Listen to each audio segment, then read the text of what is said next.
कहानी का पूरा आनंद लेने के लिए इसके पिछले भाग को सुनना बिल्कुल मत भूलिएगा। उसका लिंक मैं आपको डिस्क्रिप्शन बॉक्स पर दे दूंगी और साथ में कमेंट बॉक्स में पिन भी कर दूंगी, तो आप वहां से भी जाकर सुन सकते हैं। मुंबई। समीर हॉस्टल से निकला ही था कि दीप्ति का कॉल आ गया। समीर: हेलो दीप्ति जी, कैसी हैं आप? दीप्ति: मैं ठीक हूँ, आप कैसे हैं? समीर: आई एम फाइन, आप सुनाइए। दीप्ति: एक्चुअली समीर, मैं आपसे मिलना चाहती थी। अगर आप फ्री हो तो क्या हम थोड़ी देर के लिए मिल सकते हैं? समीर: हाँ हाँ, क्यों नहीं। वैसे कोई इम्पोर्टेंट बात थी क्या? दीप्ति: नहीं, बस ऐसे ही। दीप्ति अभी बताना नहीं चाहती थी क्योंकि समीर फिर रास्ते भर परेशान होता हुआ आता। समीर: ओके, मैं आता हूँ, पर कहाँ? Deepti: sunshine restaurant. Okay. Sameer: ठीक है। आदित्य का घर। पवित्रा उस डायरी को पढ़ना शुरू करती है।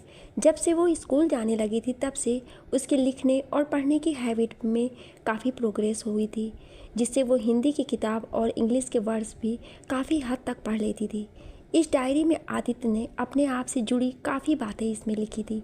थोड़ी देर ऐसे ही पन्ने पलटने के बाद वो एक पेज पर आ जाती है जिस पर आदित्य की शादी के 3 दिन बाद की तारीख लिखी थी। पवित्रा सोचती है, अरे ये तो हमारी शादी के 3 दिन बाद की तारीख है। क्या लिखा है उन्होंने इसमें? खुश होकर पढ़ते हैं। 25 फरवरी 2020। मेरी जान, मैं तुमसे आज भी उतना ही प्यार करता हूँ जितना पहले किया करता था।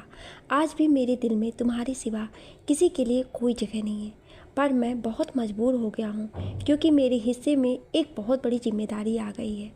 पवित्रा अपने मन में सोचकर, ये वकील बाबू किस जिम्मेदारी की बात कर रहे हैं? पढ़ते हैं। बाबा शाह ने अपने दोस्त की बेटी नंदिनी से हमारा रिश्ता तय कर दिया ताकि मैं उससे शादी करके सारा कर्जा चुका सकूं और अपने बिजनेस और हमारी पुश्तैनी हवेली को बचा सकूं। किस्मत ने हमारे साथ एक बहुत बड़ा खेल खेला और ये सब यहीं ख़त्म नहीं हुआ। मैंने एक एक्सीडेंट में बाबा शाह को हमेशा के लिए खो दिया, पर इन्हीं सब में मुझसे एक बहुत बड़ी भूल हो गई। इस एक्सीडेंट में मैं अपनी पत्नी के धोखे में किसी और लड़की को अपने साथ घर ले आया। हालांकि मुझे बाद में पता चला कि वो मेरी पत्नी नहीं है। मेरी पत्नी नंदिनी तो उस एक्सीडेंट में मर चुकी थी, पर अब वो लड़की मेरी जिम्मेदारी है। इस लड़की का इस दुनिया में कोई नहीं है। ये अनाथ है, लाचार और बेबस है। ये सोच कर कि अब ये कहाँ जाएगी, मैंने इसे अपने घर में रख लिया है, पर बहुत जल्द मैं इसे इसके पति को ढूंढ कर उसे सौंप दूंगा और तुम्हारे पास चला आऊँगा, हमेशा हमेशा के लिए। तब हम दोनों शादी कर लेंगे, तुम्हारा और सिर्फ तुम्हारा आदित्य। अब पवित्रा को समझ में आ रहा था कि क्यों उस दिन आदित्य ने उसे नंदिनी कहकर बुलाया था, क्यों वो उससे इतना कटा कटा रहता था, क्यों वो बस उसे एक जिम्मेदारी की तरह मानता था। आज उसे अपने हर सवाल का जवाब मिल चुका था। पूरी डायरी पढ़कर पवित्रा की आंखों में आंसू आ गए। पूरा सच जानकर वो अंदर से टूट चुकी थी। वो वहीं घुटनों के बल बैठकर रोने लगी। पवित्रा रोते रोते, ये क्या हो गया हमसे? जिन्हें हम अपना पति मानकर इतने दिनों से जिनके साथ रह रहे थे, वो हमारे पति है ही नहीं। वो तो कोई अनजान है और हम किसी अनजान के साथ इतने दिनों से रह रहे थे और उन्हें अपना पति मान रहे थे। ये कैसे हो गया हमसे? वो हाथों में अपना मुंह छिपाकर रोने लगी। पवित्रा मन ही मन, हम अब इस घर में नहीं रहेंगे, हम चले जाएंगे यहाँ से। वकील बाबू ने हमें क्यों नहीं बताया कि हम उनकी पत्नी नहीं हैं, कोई और है। ये सोचते सोचते वो रोने लगी। तभी उसका अक्स उसके ही सामने आकर खड़ा हो गया। अक्स: ये तुम क्या कर रही हो पवित्रा? जिस इंसान ने तुम्हें अपने ही घर में पनाह दी, ये जानते हुए भी कि तुम उसकी पत्नी नहीं, कोई और हो, उस इंसान को तुम गलत ठहरा रही हो। पवित्रा: तो हम क्या करें? क्यों वकील बाबू ने हमें नहीं बताया कि हम उनकी पत्नी नहीं हैं? क्यों उन्होंने हमसे सच्चाई छुपाई? अक्स: उन्होंने तुमसे इसलिए सच्चाई छुपाई क्योंकि तुम ये सदमा बर्दाश्त नहीं कर पाती। क्या उन्होंने तुम पर अपनी पत्नी होने का हक जमाया या तुम्हें कभी छूने की कोशिश की? अरे, उन्होंने तो अपने प्यार तक को अपने आप से दूर कर दिया और तुम हो कि आदित्य को ही दोषी ठहरा रही हो। पवित्रा: आज के ज़माने में तो गैर भी इतना नहीं करते जितना आदित्य ने तुम्हारे लिए किया है। सोचो सोचो पवित्रा, और आदित्य को दोषी ठहराना बंद करो। इतना कहकर वो अक्स वहाँ से गायब हो जाता है। पवित्रा ये सब बातें चुप होकर सोचने लगती है। आखिर सही भी तो था, वकील बाबू ने हमें कभी उस नज़र से नहीं देखा। आज के ज़माने में कौन इतना किसी के लिए करता है जितना उन्होंने हमारे लिए किया।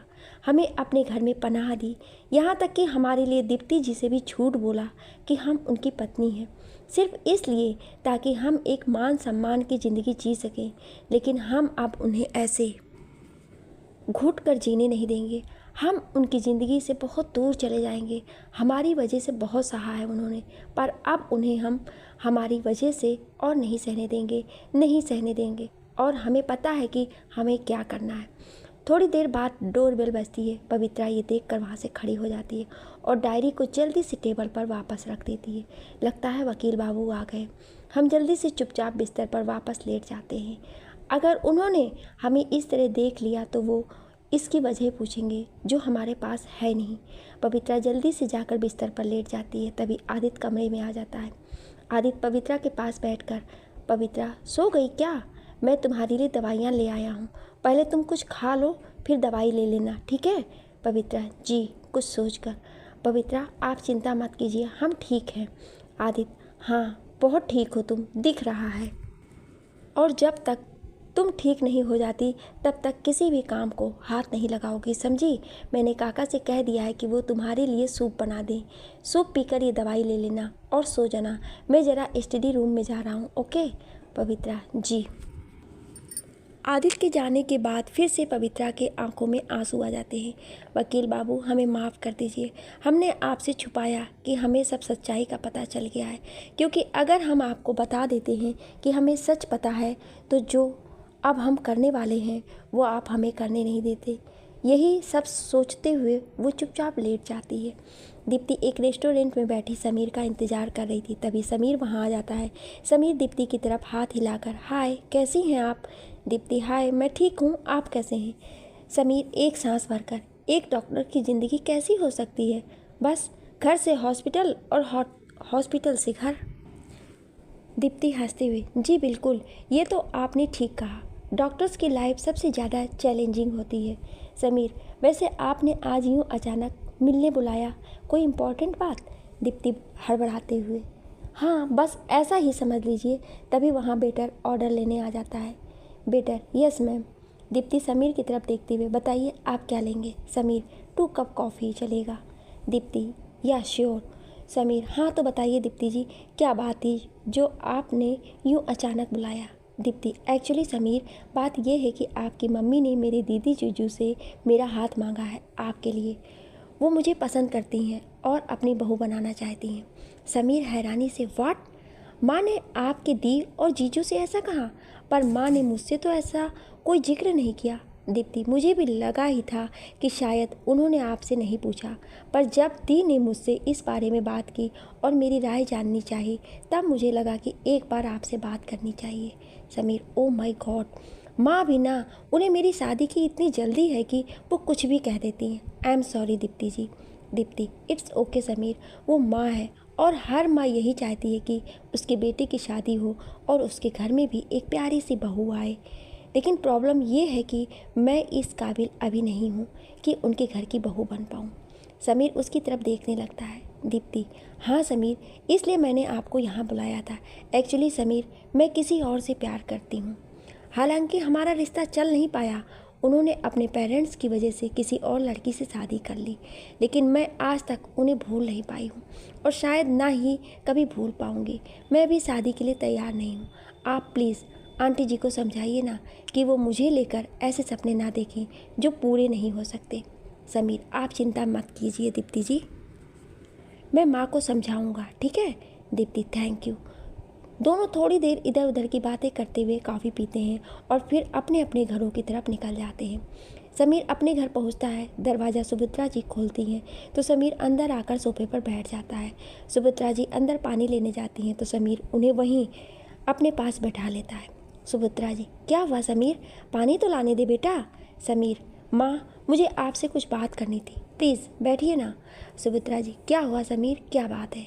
समीर माँ आपने दीप्ति के दी और जीजू से मेरे और दीप्ति की शादी की बात की है क्या? सुभद्रा जी ने एक बार को तो समीर के मुंह से ये बात सुनकर हैरान हो जाती हैं कि समीर को इस बारे में कैसा पता चला, पर फिर अपने आप को संभाल कर वो कहती हैं, तो क्या हुआ समीर, वैसे भी दीप्ति मुझे पसंद है और मुझे लगता है कि वो तेरे लिए एक अच्छी जीवन साथी साबित होगी। क्या तुझे दीप्ति पसंद नहीं है? समीर, माँ ऐसी बात नहीं है, दीप्ति एक अच्छी लड़की है, लेकिन मैं अभी शादी नहीं करना चाहता। अभी मैं इन सब चीज़ों के लिए तैयार नहीं हूँ। सुभद्रा जी, पर क्यों बेटा, आखिर ऐसा क्या है जो तू अभी शादी नहीं करना चाहता? बेटा, यही उम्र होती है शादी की, और वैसे भी अब मुझसे अकेला नहीं रह जाता। मेरा भी तो मन करता होगा कि मेरे घर में एक प्यारी सी बहू आए। समीर, माँ मैं समझता हूँ, पर मैं अभी शादी नहीं कर सकता, बस मुझे थोड़ा टाइम चाहिए। सुभद्रा जी, और कितना टाइम चाहिए तुझे? समीर, माँ प्लीज़। ये कहकर समीर वहाँ से अपने कमरे में चला जाता है। सुभद्रा जी, समीर मेरी बात तो सुन बेटा। पर समीर नहीं सुनता और वहाँ से चला जाता है। अंदर जाकर वो कमरे में चुपचाप आंखें बंद करके बेड पर बैठ जाता है और उस दिन को सोचने लगता है जब उसकी शादी हुई थी और वो अपनी दुल्हन लेकर आ रहा था। तभी उसकी आंखों के आगे वो मंजर घूम जाता है जब उसकी गाड़ी का एक्सीडेंट हुआ था और उसमें उसने अपनी पत्नी को खो दिया था। तभी वो अपनी आंखें खोल लेता है। समीर अब तक उस सदमे से बाहर नहीं आ पाया था और यही वजह थी कि वो अभी किसी से भी शादी नहीं करना चाहता था। और फिर दीप्ति ने भी तो यही कहा था कि उसे अभी थोड़ा वक्त चाहिए। थोड़ी देर वो ऐसे ही बैठा रहता है, फिर उठकर वॉशरूम में नहाने चला जाता है। आदित्य का घर। आदित्य को स्टडी रूम में ही फाइल्स का काम करते करते काफ़ी देर हो चुकी थी। अचानक उसे पवित्रा का ख्याल आता है और वो उठकर उसके रूम में उसका हाल चाल पूछने के लिए जाता है, पर वो कमरे में आकर देखता है कि पवित्रा सो चुकी थी।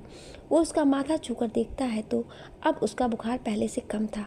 वो चुपचाप लाइट ऑफ करके रूम बंद करके अपने कमरे में सोने चला जाता है। थोड़ी देर बाद पवित्रा अपने बेड से उठती है, क्योंकि जब आदित्य उसके कमरे में आया था तो वो सोई नहीं थी, बस सोने का नाटक कर रही थी। वो बेड से उठती है और अलमारी खोलकर अपने कुछ कपड़े एक बैग में पैक करने के बाद आदित्य के लिए एक चिट्ठी लिखती है और फिर अपना रूम खोलकर वहाँ से बाहर आ जाती है। नीचे आकर वो देखती है कि सब सोए हुए थे, तो वो दरवाज़ा खोलकर पीछे के रूम से बाहर निकल जाती है। अब सड़क पर पवित्रा अकेली चल रही थी।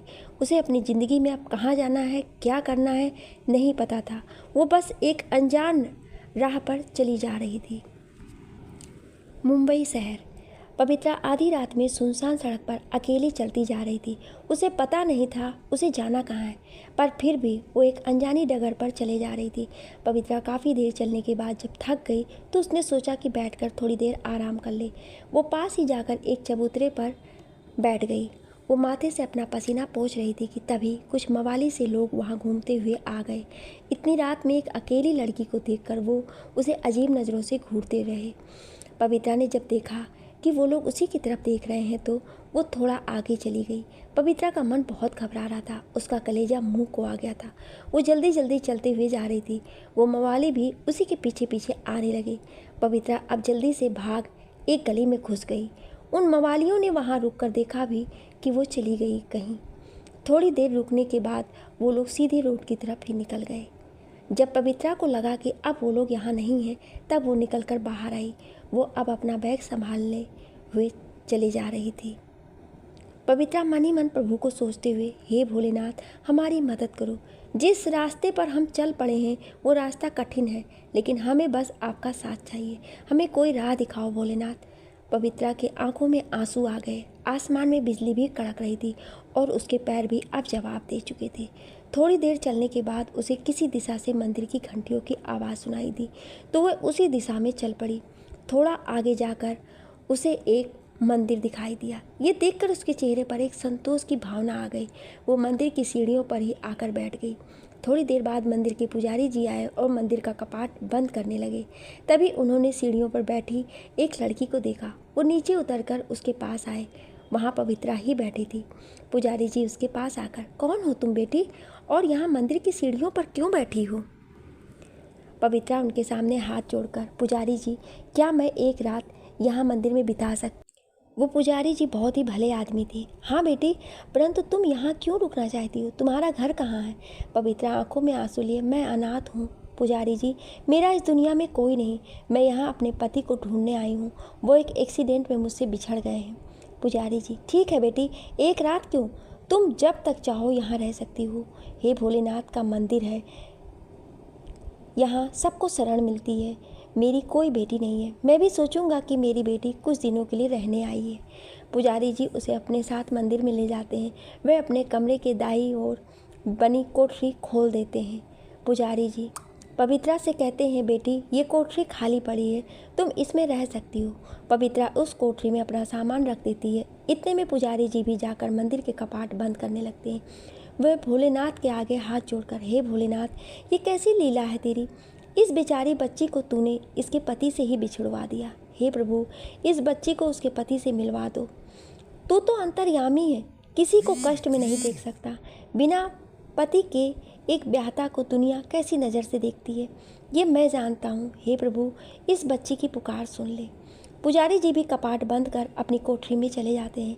अगले दिन पवित्रा सुबह उठकर नहा धोकर बाहर आ जाती है और वहाँ मंदिर की साफ सफाई करने लगती है। इतने में पुजारी जी भी वहाँ आ जाते हैं। वह पवित्रा को मंदिर में प्रभु की सेवा करते देख बहुत खुश होते हैं। उधर आदित्य की भी सुबह आँख खुलती है तो वो उठकर नीचे आ जाता है। वो नीचे आकर देखता है कि आज घर में एक अजीब सी शांति थी और पवित्रा भी कहीं दिखाई नहीं दे रही थी, वरना तो रोज़ उसकी आँख पवित्रा की आरती से ही खुलती थी, क्योंकि पवित्रा सुबह 5 बजे ही उठ जाती थी और नहा धोकर सबसे पहले मंदिर में जाकर दिया जलाती थी और भगवान जी की आरती करती थी। लेकिन आज ऐसा कुछ नहीं था। तभी आदित्य को किचन से कुछ आवाज़ आती है तो वो उधर ही चला जाता है तो देखता है कि किचन में आज रामदीन काका चाय बना रहे थे। रामदीन काका आदित्य को देखकर, छोटे मालिक आप? आदित्य, काका पवित्रा कहाँ है, आज सुबह से दिखाई नहीं दी। रामदीन काका, हम भी यही सोच रहे थे मालिक, रोज़ तो बहू जी हमसे भी पहले नीचे आ जाती थी, लेकिन आज। तभी आदित्य को ध्यान आता है कि कल पवित्रा की तबीयत खराब थी, इसलिए शायद वो नीचे नहीं आई होगी। आदित्य, अरे हाँ काका, ध्यान आया, पवित्रा को कल थोड़ा बुखार था, उसकी तबीयत ठीक नहीं थी, इसलिए अपने कमरे में ही आराम कर रही होगी। आप ऐसा कीजिए, ये चाय मुझे दे दीजिए, मैं ही कमरे में ले जाता हूँ, उसे उठा भी दूंगा और हम वहीं बैठकर साथ में चाय भी पी लेंगे। आदित्य 2 कप चाय लेकर पवित्रा के कमरे में चला जाता है। वो दरवाज़ा बाहर से खटखटाता है तो देखता है कि दरवाज़ा पहले से ही खुला हुआ था। आदित्य अंदर चला आया। पवित्रा, पवित्रा कहाँ हो तुम? लेकिन पवित्रा अपने कमरे में नहीं थी। आदित्य ने बालकनी की तरफ जाकर देखा, वॉशरूम में भी देखा, लेकिन पवित्रा उसे कहीं नहीं मिली। आदित्य काफ़ी हैरान था कि पवित्रा इतनी सुबह सुबह चली कहाँ गई। वो गार्डन से वापस दौड़कर पवित्रा के रूम में गया। उसने फिर से सब जगह देखा पर वो कहीं नहीं थी। आदित्य ने पवित्रा को फ़ोन करने की कोशिश की, लेकिन पवित्रा का फ़ोन वहीं बेड के पास पड़ा बज रहा था। अब आदित्य थक हार कर वहीं बेड पर बैठ गया और सोचने लगा कि पवित्रा उसे बिना बताए चली कहाँ गई। खिड़की से काफ़ी तेज़ हवा आ रही थी। आदित्य उठकर खिड़की बंद करने लगा तो अचानक से एक पेपर उड़ता हुआ उसके पास आकर गिर गया। आदित्य ने झुककर उस पेपर को उठा लिया। उसने देखा कि एक चिट्ठी थी जिसमें पवित्रा की हैंडराइटिंग थी। आदित्य बेड के कोने पर बैठकर उसे पढ़ने लगा। आदरणीय वकील बाबू, आपको ये चिट्ठी अगर मिल चुकी है तो इसका मतलब है कि हम आपसे तब तक बहुत दूर जा चुके होंगे। हमें सब कुछ पता चल चुका है कि हम आपकी पत्नी नहीं हैं। हमने कल आपकी डायरी पढ़ ली थी जिसमें हमारे रिश्ते की सच्चाई थी। हमारे पति एक डॉक्टर हैं और वो इसी मुंबई शहर में रहते हैं, इसलिए हम अपने पति को ढूंढने जा रहे हैं। हमें मालूम था अगर हम आपको बता कर जाने की कोशिश करेंगे तो आप हमें जाने नहीं देंगे, इसलिए हम आपको बिना बताए ये घर छोड़कर हमेशा हमेशा के लिए जा रहे हैं। हम अब आप पर और बोझ नहीं बनना चाहते हैं। हमारे लिए अपने आप को कभी दोष मत दीजिएगा। हमने तो आज तक सिर्फ भगवान का नाम सुना था, आज आपके रूप में उन्हें देख भी लिया। एक अजनबी होने के बावजूद भी आपने हमें अपने घर में जगह दी। हमें दुनिया गलत नज़र से ना देखे, इसलिए हमें अपनी पत्नी का दर्जा दिया। यहाँ तक कि आपने दीप्ति जी से भी झूठ बोला कि हम आपकी पत्नी हैं, लेकिन अब हमें सब कुछ पता चल गया है, इसलिए अब इससे आगे का रास्ता हमें खुद ही तय करना होगा। आपने हमें बहुत मान सम्मान दिया, हम आपका एहसान कभी नहीं भूलेंगे। हो सके तो हमें माफ़ कर दीजिएगा।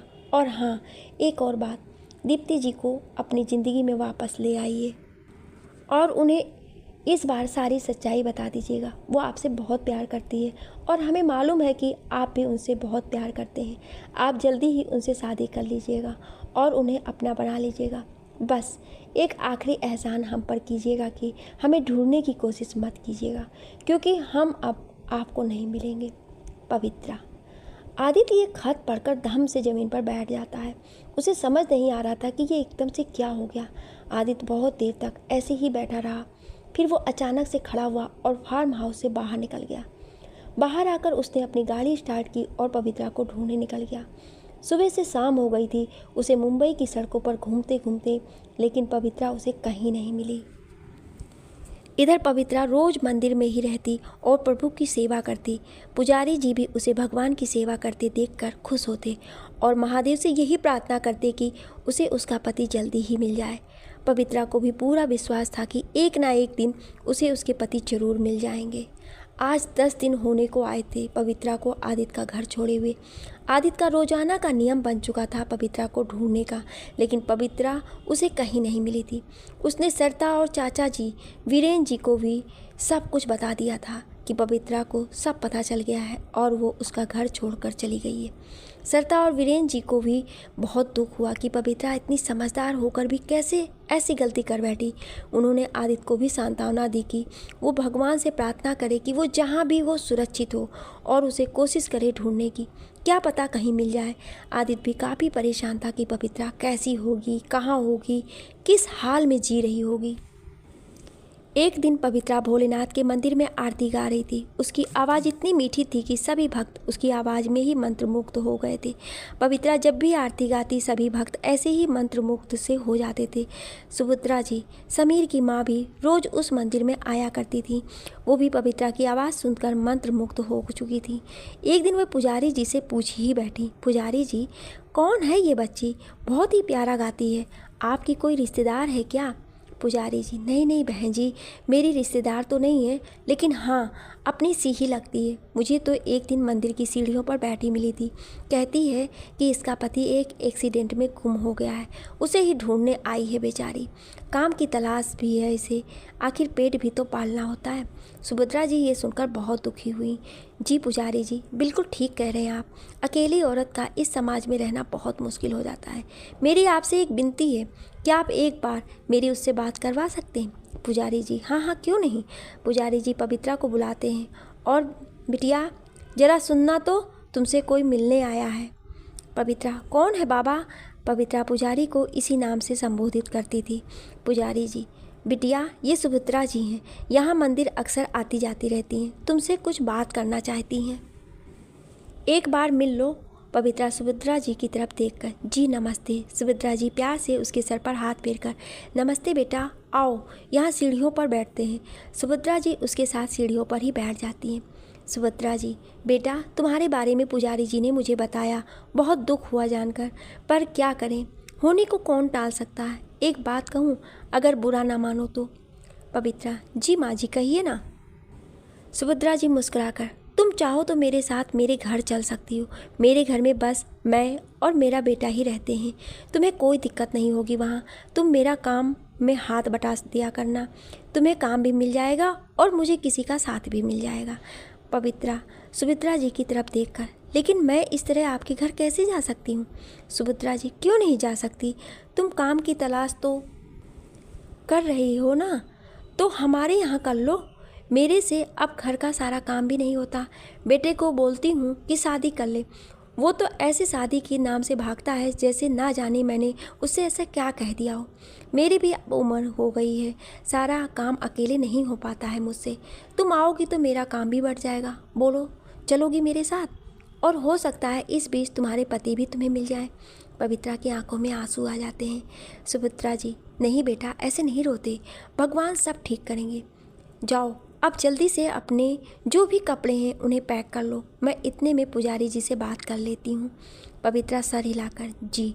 वो जाने के लिए मुड़ती ही है कि इतने में सुभद्रा जी उसे फिर से आवाज़ देती हैं, वैसे बेटे तुम्हारा नाम क्या है? पवित्रा मुस्कुराकर, जी। पवित्रा अपना नाम बोलने को होती है कि अचानक वो रुक जाती है। पवित्रा मन ही मन में, अगर वकील बाबू मुझे ढूंढते हुए यहाँ तक आ गए तो नहीं, मुझे अपनी पहचान छिपा कर रखनी होगी। जब ये मिल जाएंगे तो सबको सच बता दूंगी।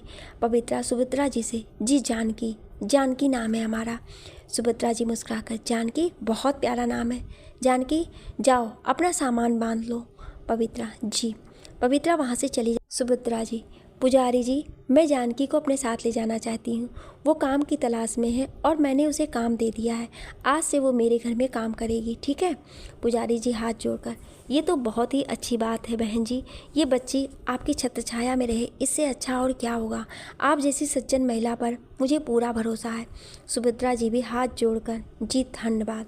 हालांकि सुभद्रा जी को समीर के साथ यहाँ मुंबई आए कुछ ही दिन हुए थे, लेकिन सुभद्रा जी रोज़ मंदिर आती जाती थी, इसलिए पुजारी जी को उनके नेक दिल स्वभाव के बारे में अच्छे से पता था। इसलिए उन्होंने पवित्रा जानकी को उनके साथ भेजने में कोई परेशानी नहीं थी। थोड़ी देर बाद पवित्रा अपना बैग लेकर बाहर आ जाती है और बाहर आकर पुजारी जी के पैर छूती है।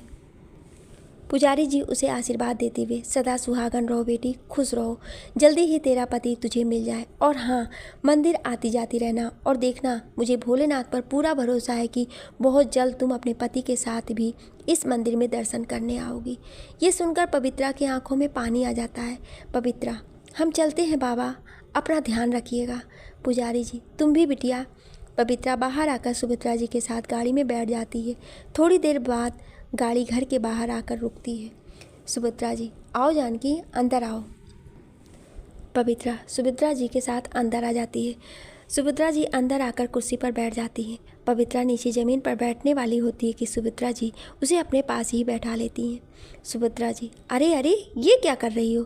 तुम्हें काम की तलाश थी, इसलिए तुम्हें मदद के लिए अपने साथ ले आई, लेकिन मैं तुम्हें नौकरानी बनाकर नहीं लाई हूँ। मैं तो बस ये चाहती हूँ कि जब तक तुम्हारे पति नहीं मिल जाते तब तक तुम्हारी कुछ मदद कर सकूँ। पवित्रा, आप सच में बहुत अच्छी हैं माँ जी। आपकी बहू सच में बहुत खुशकिस्मत होगी जो उन्हें आप जैसी सास मिलेगी।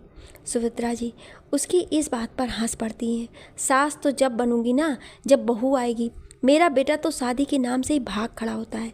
थोड़े दिन रुक जाओ कि रट लगाए रहता है। पता नहीं और कितने दिन मुझे ऐसे ही तरसाएगा। पवित्रा भी मुस्कुराकर, लगता है वो आपसे बहुत प्यार करते हैं, तभी तो अपना प्यार किसी और के साथ नहीं बांटना चाहते हैं। सुभद्रा जी, ये तो तुम ठीक कहती हो। प्यार तो वो बहुत करता है मुझसे, मेरी कभी कोई बात नहीं टालता, बस इस शादी की बात को छोड़कर। और फिर दोनों एक साथ हंसने लगती हैं। पवित्रा, वैसे माँ जी आपके बेटे करते क्या हैं? सुभद्रा जी, मेरा बेटा डॉक्टर है। पहले हम दिल्ली में रहते थे, अब उसकी ट्रांसफ़र मुंबई हो गई है तो यहाँ चले आए। बस अपनी डॉक्टरी को ही अपना सब कुछ मानता है, इसलिए तो वो गरीबों का इलाज भी हमेशा मुफ्त में करता है और गांव-गांव जाकर मुफ्त सेवा शिविर लगाता है। इसलिए मेरे लिए तो उसके पास टाइम ही नहीं। पवित्रा मुस्कुराकर, कोई बात नहीं माँ जी, हम हैं ना, हम आपका मन लगा दिया करेंगे। सुभद्रा जी भी उसकी बात पर मुस्कुरा देती हैं। सुभद्रा जी, आओ तुम्हें तुम्हारा कमरा दिखा देती हूँ। सुभद्रा उसे एक कमरा दिखाते हुए, आज से तुम इसी कमरे में रहोगी, तुम हाथ मुँह धो लो, मैं इतने में चाय बनाती हूँ। पवित्रा, नहीं नहीं माँ जी, आप क्यों चाय बनाएंगी? हम हैं ना, हम बना कर लाते हैं ना चाय, आप बैठिए, हम बस अभी थोड़ी देर में आते हैं। सुभद्रा जी मुस्कुराकर, ठीक है बाबा, तुम बना लेना। थोड़ी देर बाद पवित्रा हाथ मुँह धोकर कपड़े बदल कर किचन में आ जाती है। वो 2 कप अदरक इलायची वाली गर्मा गर्म चाय बना कर ले आती है। पवित्रा चाय बनाते हुए मन में, वकील बाबू को भी हमारे हाथ की अदरक इलायची की चाय कितनी पसंद आती थी ना। वो मन ही मन भगवान से प्रार्थना करते हुए, हे प्रभु, हमने जो भी किया उसके लिए वकील बाबू हमें माफ़ कर दें। हमें मालूम है हमने गलत किया, लेकिन उनके लिए यही सही था, वरना हमारी वजह से उन्होंने अपने प्यार तक को कुर्बान कर दिया। हम उन्हें अब और तड़पते हुए नहीं देखना चाहते थे। बस उन्हें जल्दी से दीप्ति जी वापस मिल जाएं और वो अपनी दुनिया में खुश रहें, बस यही चाहिए हमें। पवित्रा चाय बनाकर सुभद्रा जी को देती है तो सुभद्रा जी उसे भी लेने को कहती हैं। सुभद्रा जी, और बताओ जानकी अपने बारे में कुछ, तुम्हारे माँ बाप बचपन से ही नहीं हैं? पवित्रा जी, वो बचपन में ही हमें छोड़कर चले गए थे। इतना कहकर पवित्रा के आंखों में आंसू आ जाते हैं। सुभद्रा जी उसका हाथ थामकर, अरे अरे, तुम तो रोने लगी। बेटे ऐसे नहीं रोते, चलो ठीक है, मैं कुछ नहीं पूछूंगी तुमसे, तुम रोना बंद करो। पवित्रा अपने आंसू पोंछती है। सुभद्रा जी, अच्छा बताओ तुम्हें लिखना पढ़ना आता है? पवित्रा, जी हाँ, हमें लिखना और पढ़ना दोनों आता है और यहाँ तक कि हम अंग्रेजी के शब्द भी लिख लेते हैं और पढ़ भी लेते हैं। सुमित्रा जी, अरे वाह, तो बहुत अच्छी बात है। तो फिर तय रहा कि अब तुम रोज़ मुझे रामायण का पाठ पढ़कर सुनाया करोगी, ठीक है? पवित्रा भी मुस्कुराकर, जी बिल्कुल। सुभद्रा जी, चलो मैं शाम को खाने की तैयारी कर लेती हूँ, तुम भी मेरी थोड़ी सी मदद कर देना। पवित्रा, माँ जी आज रात का खाना हम बना लेंगे, हम बहुत अच्छा खाना बनाते हैं, आप लोगों को ज़रूर पसंद आएगा। सुभद्रा जी मुस्कुराते हुए, मैं बनवा लेती, लेकिन क्या है ना, मेरा बेटा मेरे ही हाथ का खाना पसंद करता है। पवित्रा उदास मन से, जी। सुभद्रा जी मुस्कुराते हुए, ठीक है बना लो। पवित्रा भी ये सुनकर खुश हो जाती है कि और किचन में जाकर रात के खाने की तैयारी करने लग जाती है। दीप्ति का घर।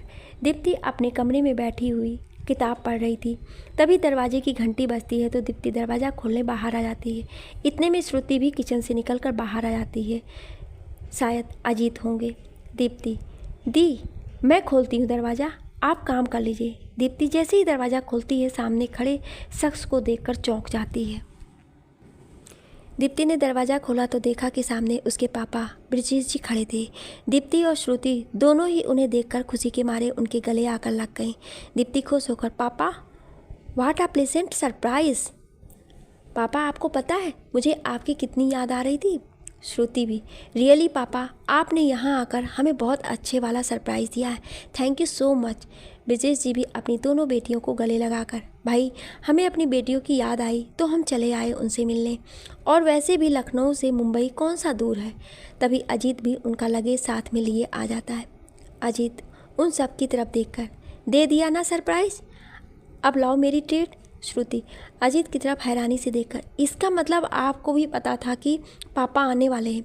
अजीत उसका गाल खींचकर, यस मुझे कल से ही पता था कि पापा जी आने वाले हैं। पापा जी ने कल ही मुझे फ़ोन करके आज आने के लिए बता दिया था, लेकिन मैंने तुम दोनों को जानबूझकर नहीं बताया था ताकि तुम दोनों बहनों को सरप्राइज़ दे सकूं।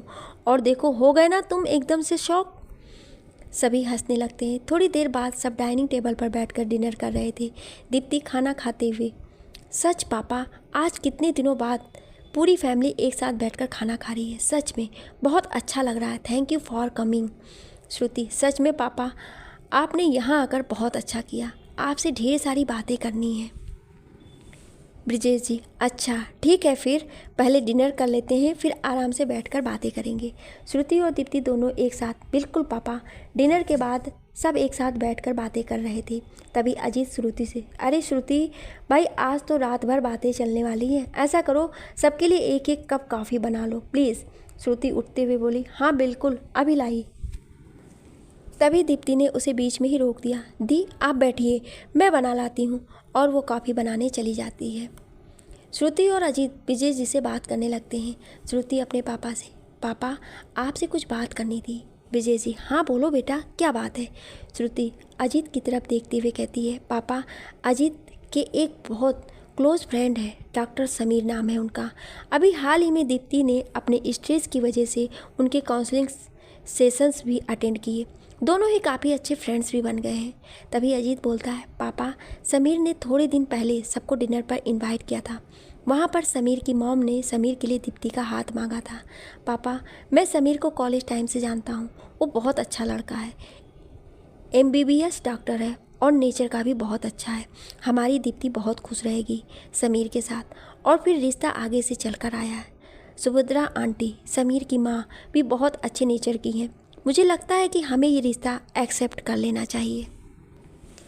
ब्रिजेश जी अजीत की तरफ देखकर, देखो बेटा तुम्हारा कहना बिल्कुल ठीक है, लेकिन मैं दीप्ति के ऊपर कोई दबाव नहीं बनाना चाहता।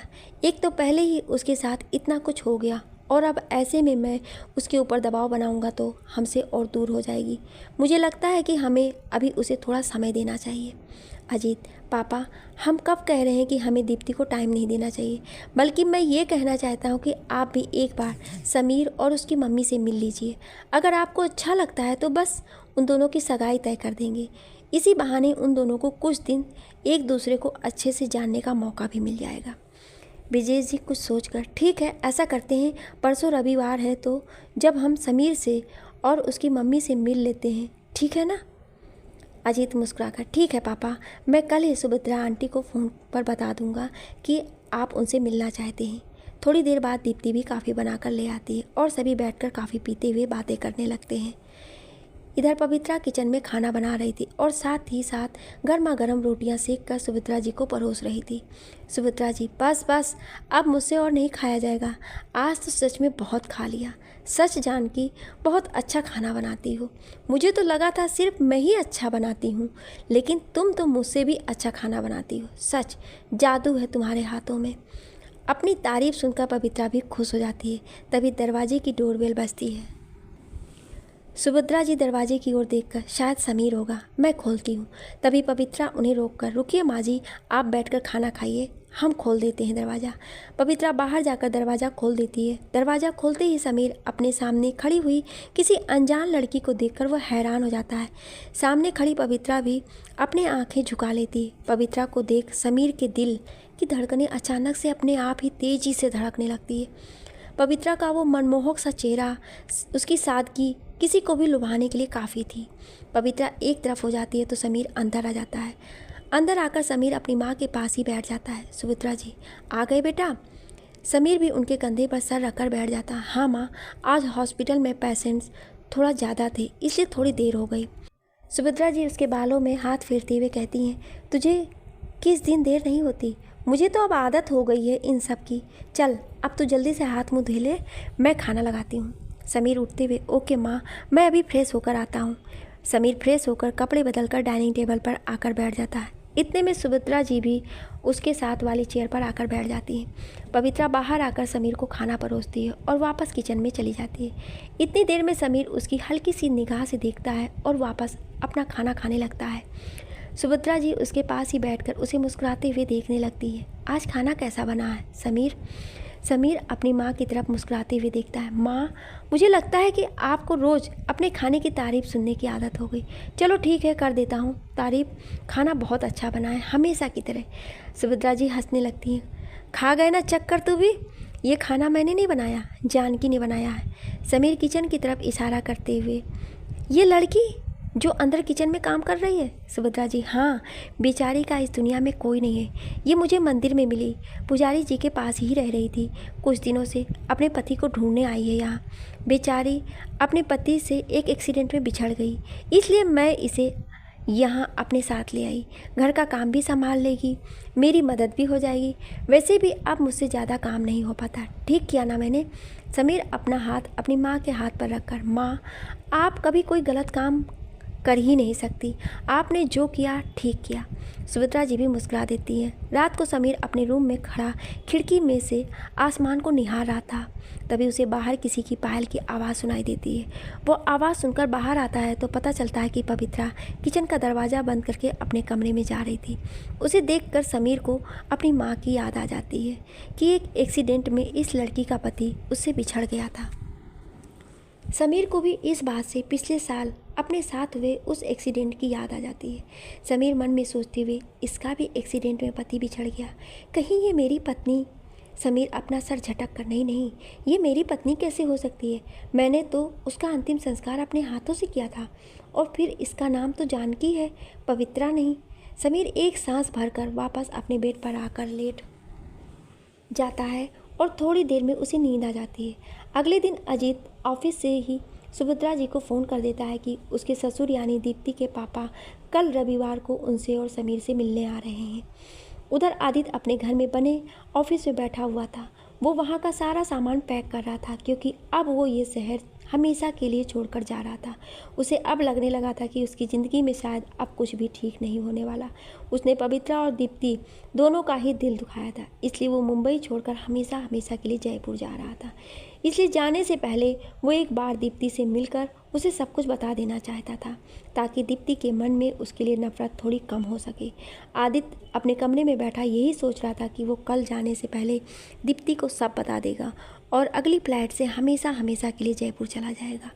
सुभद्रा जी अपने कमरे में बैठी काफ़ी खुश लग रही थी। थोड़ी देर बाद वो पवित्रा के पास किचन में जाती हैं, जहाँ पवित्रा खाना तैयार कर रही थी।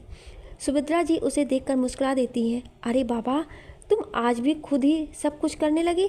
भाई, मुझे भी तो कुछ करने दिया करो, तुमने तो 2 ही दिनों में मेरी आदत बिगाड़ दी है। जब तुम अपने पति के घर चली जाओगी तो मालूम है फिर मुझे तुम्हारी कितनी याद आएगी। पवित्रा भी मुस्कुराते हुए, तो क्या हुआ माँ जी, हमें तो आदत है ये सब करने की, और वैसे भी हम तो यहाँ आपकी सेवा के लिए आए हैं, हमें करने दीजिए ना। सुभद्रा जी, ठीक है भाई, मतलब तुमने सोच लिया है कि तुम मुझे निठल्ला बनाकर ही छोड़ोगी, है ना। पवित्रा उनकी इस बात पर हंसने लगती है, हाँ, और उन्हें कंधों से पकड़कर बाहर ले जाती है और सोफे पर बैठा देती है। पवित्रा, अब आप यहाँ बैठिए और टीवी का आनंद लीजिए, तब तक हम आपके लिए गर्मा गर्म चाय बनाकर लाते हैं। सुभद्रा जी भी उसकी इस हरकत पर हंसने लगती हैं। सच तो ये था कि 2 ही दिनों में उन्हें भी पवित्रा से लगाव सा हो गया था। थोड़ी देर में ही पवित्रा चाय बनाकर ले आती है और सुभद्रा जी को चाय दे देती है। सुभद्रा जी चाय पीते हुए, जानकी, कल के लिए कुछ मीठा और कुछ नमकीन में कुछ बना लेना, कल समीर को लड़की वाले देखने आ रहे हैं। पवित्रा, डॉक्टर बाबू को? पर डॉक्टर बाबू तो अभी शादी नहीं करना चाहते ना। सुभद्रा जी, हाँ, पर उसके कहने से क्या होता है, मुझे लड़की बहुत पसंद है, वकालत की पढ़ाई की है उसने, समीर की अच्छी दोस्त भी है। कल उसके पापा समीर से मिलने आ रहे हैं और इस बार मैं उससे हाँ करवा कर ही छोड़ूंगी। रात को डोरबेल बजने की आवाज़ आई तो पवित्रा दरवाज़ा खोलने के लिए बाहर आ गई। दरवाजे पर समीर था। पवित्रा उसके हाथ से बैग ले लेती है और समीर अंदर आ जाता है। थोड़ी देर बाद सुभद्रा जी डाइनिंग टेबल पर आकर बैठ गईं तो समीर भी फ्रेश होकर खाना खाने आ गया। सुभद्रा जी उसे खाना सर्व करती हैं और पवित्रा भी गर्मा गर्म रोटियां सेक कर ले आती है। दोनों साथ ही बैठकर खाना खाते हैं। सुभद्रा जी खाना खाते हुए, समीर, तुझसे कुछ बात करनी है। समीर खाना खाते हुए, क्या माँ?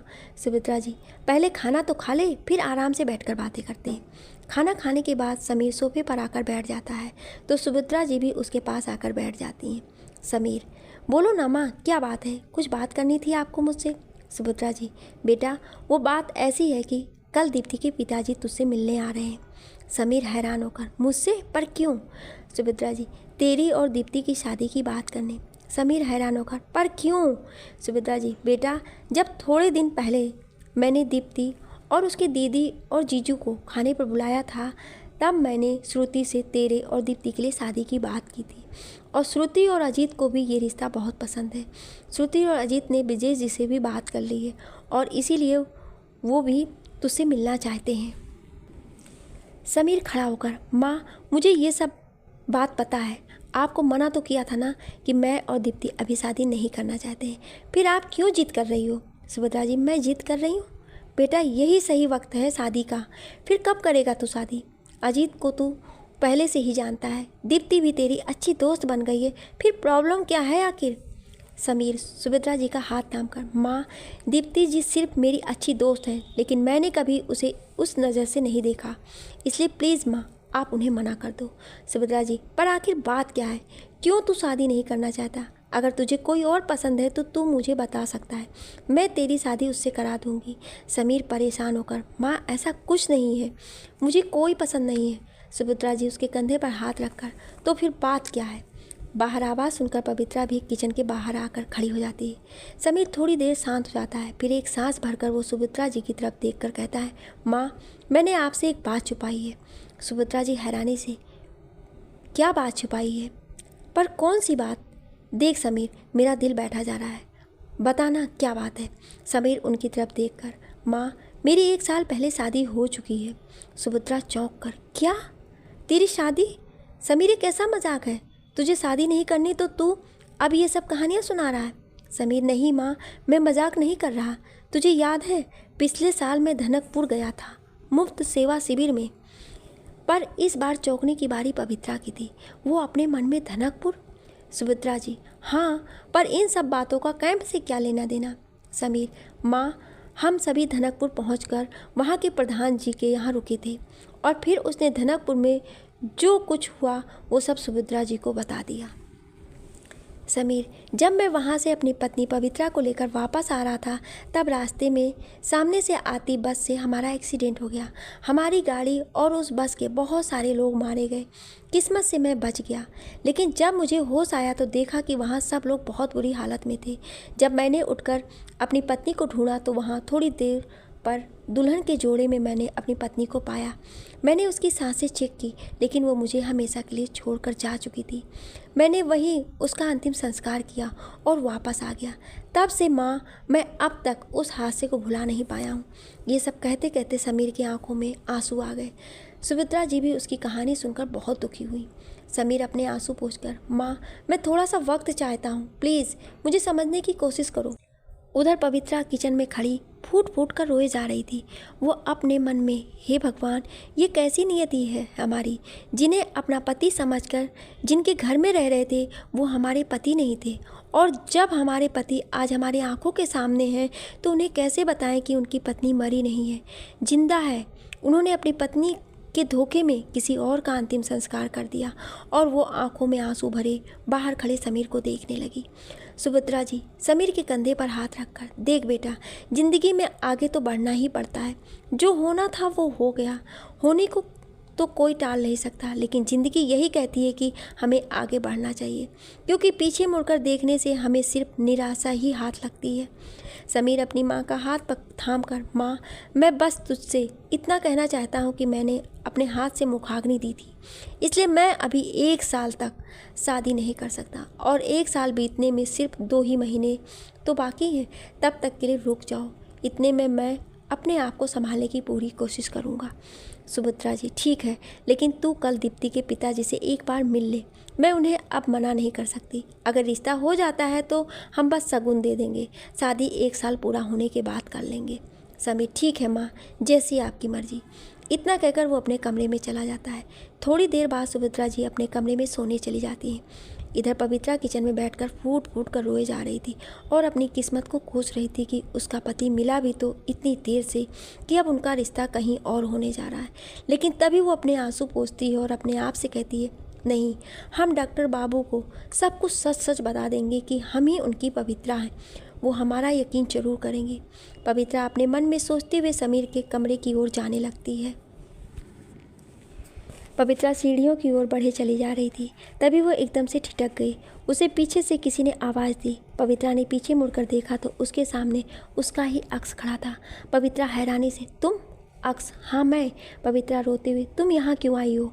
आज हम तुम्हारी कोई बात नहीं सुनेंगे। अक्स, तुम्हें समझना होगा पवित्रा, तुम्हें क्या लगता है कि तुम डॉक्टर बाबू को सब सच सच बता दोगे और वो तुम्हारा यकीन कर लेंगे? पवित्रा, क्यों नहीं करेंगे वो हमारा यकीन? आखिर हम उनकी पत्नी हैं। हम उन्हें सारी कहानी बताएंगे और हम पूरा यकीन है कि वो हमारी बात ज़रूर सुनेंगे। अक्स, और इसका क्या सबूत है तुम्हारे पास कि तुम ही उनकी पत्नी हो? हाँ पवित्रा, हम हैं ना उनके लिए पूरा जीता जागता सबूत। हम उन्हें सब सच सच बता देंगे। अक्स, चलो मान भी लो कि उन्होंने तुम पर यकीन कर भी लिया, तो वो पूछेंगे नहीं कि इतने दिनों तक तुम कहाँ थी? तब क्या जवाब दोगी उन्हें? पवित्रा ये सुनकर सुन्न हो जाती है। आखिर उसने ये तो सोचा ही नहीं था कि वो डॉक्टर बाबू को क्या कहेगी कि इतने दिन वो कहाँ थी। अक्स दोबारा से, बताओ पवित्रा, है कोई जवाब तुम्हारे पास? क्या बताओगी डॉक्टर बाबू को कि इतने दिनों तक तुम एक पराये मर्द के साथ उनकी पत्नी बनकर रह रही थी? क्या सोचेंगे वो तुम्हारे बारे में? इतना सब जानने के बाद क्या वो तुम्हें दिल से अपना लेंगे? नहीं पवित्रा नहीं, धक्के मारकर बाहर निकाल देंगे तुम्हें। तब क्या करोगी तुम? कहाँ जाओगी? बोलो। पवित्रा रोते हुए, तो मैं क्या करूँ, तुम ही बताओ। अक्स, अब इसे ही अपनी नियत मान लो पवित्रा, और डॉक्टर बाबू से सच्चाई छुपा कर रखो। यही तुम्हारे लिए और उनके लिए भी अच्छा होगा। पवित्रा अपने दोनों हाथों से अपना मुंह ढककर रोने लगती है। वो अक्स वहाँ से गायब हो जाता है। थोड़ी देर बाद पवित्रा देखती है तो वहाँ कोई भी नहीं होता है। पवित्रा धीमे कदमों से अपने कमरे की ओर बढ़ जाती है। सुबह हो चुकी थी। पवित्रा सारे घर की साफ सफाई कर चुकी थी और अब किचन में नाश्ता बनाने की तैयारी कर रही थी। तभी सुभद्रा जी भी पूजा करके किचन में आ जाती हैं। सुभद्रा जी उसे प्यार से देखकर, अरे वाह, तुमने तो आज सब कुछ पहले ही कर लिया। चलो बहुत अच्छा है जानकी। समीर से मिलने लड़की के घर वाले दोपहर में आने वाले हैं, तो तुम दोपहर में कुछ अच्छा सा बना लेना और मुझसे जो मदद चाहिए वो ले लेना। पवित्रा, हाँ माँ जी, आप चिंता मत करिए, हम सब देख लेंगे। पवित्रा ने कह तो दिया था, पर उसका दिल ही जानता था कि उस पर क्या बीत रही है। पवित्रा की आंखों में ये सोचकर आंसू भर आए थे कि वो कैसे अपने आंखों के सामने अपने ही पति को किसी और का होता हुआ देख पाएगी। पर फिर उसने ये सोचकर अपने दिल को तसल्ली दे दी कि कम से कम उसका पति उसकी आंखों के सामने तो है, वो हमेशा उसे दिल ही दिल में पूजेगी और उसकी सेवा करेगी। यही सोचकर पवित्रा ने अपने आंसू पोंछ लिए। आदित्य का घर। इधर आदित्य अपना सामान पैक कर रहा था। वो कल की फ्लाइट में हमेशा के लिए जयपुर जा रहा था। आदित्य को पवित्रा को ढूंढते ढूंढते 1 महीने से भी ज़्यादा हो चुका था, पर वो उसे कहीं नहीं मिली थी। वीरेंद्र जी, आदित्य के चाचा साहब भी अब यही चाहते थे कि अब वो जयपुर आकर अपने बाबा साहब का बिजनेस संभाले और एक नई ज़िंदगी की शुरुआत करे। आदित्य दीप्ति को तो खो ही चुका था और अब पवित्रा भी उससे दूर चली गई थी। इन सब में आदित्य बिल्कुल टूट चुका था और अब वो चाचा साहब के कहे अनुसार वापस जयपुर जाना चाहता था ताकि अपने बाबा साहब के बिजनेस को आगे बढ़ा सके। आदित्य अपनी राइटिंग चेयर पर बैठा एक लेटर लिख रहा था।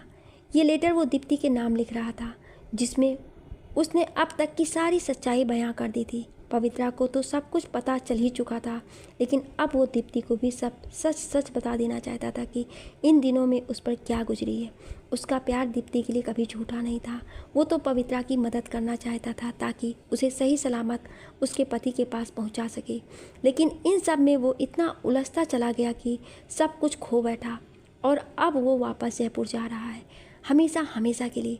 दीप्ति को उस दिन समीर के साथ देखकर आदित्य को लगा था कि दीप्ति भी अब अपनी ज़िंदगी में आगे बढ़ चुकी है। इसलिए आदित्य वापस से दीप्ति की ज़िंदगी में जाकर उसकी मुश्किलों को और बढ़ाना नहीं चाहता था।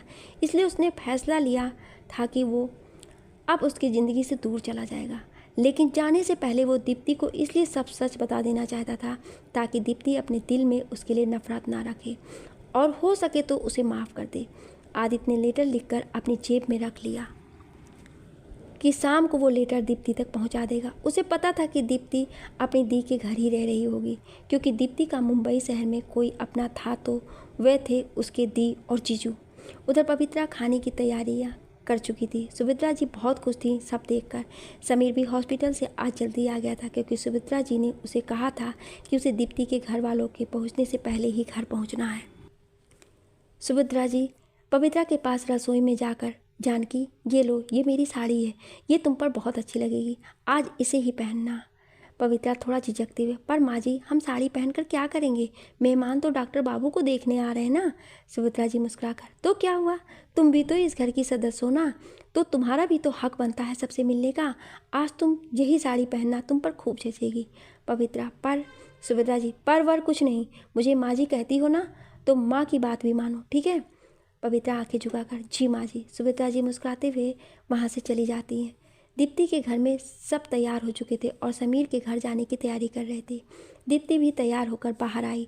उसने येलो और पिंक कलर का अनारकली सूट पहना था। हालांकि दीप्ति ये सब चाहती तो नहीं थी, लेकिन ब्रिजेश जी ने उसे बहुत समझाया, तब जाकर वो इस रिश्ते के लिए तैयार हुई थी। थोड़ी देर बाद वे समीर के घर के लिए निकल चुके थे। इधर समीर के अंदर भी एक कसमकस सी चल रही थी। उसका दिल बिल्कुल भी इस रिश्ते के लिए गवाही नहीं दे रहा था।